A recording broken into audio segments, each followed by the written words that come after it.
సంక్షేమం గురించి మాట్లాడే అర్హత లేదు.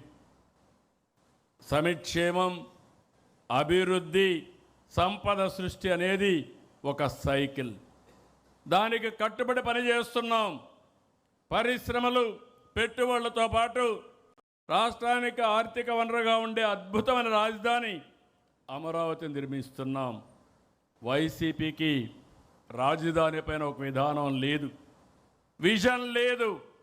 విషయం కక్కడమే తెలుసు.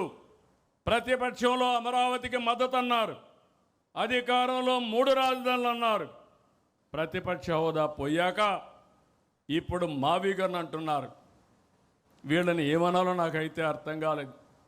కేంద్ర ప్రభుత్వం పార్లమెంట్లో పెట్టి చట్టం చేసిన తర్వాత కూడా మావిగన్ మాట్లాడతారు. వాళ్ళకు ఒక గోల్ లేదు, అదొక అడ్డగోల్ బ్యాచ్. ఏం మాట్లాడతారో కూడా తెలియదు. అది వాళ్ళు చేసే పని. విశాఖ ఉక్కు మన సెంటిమెంట్.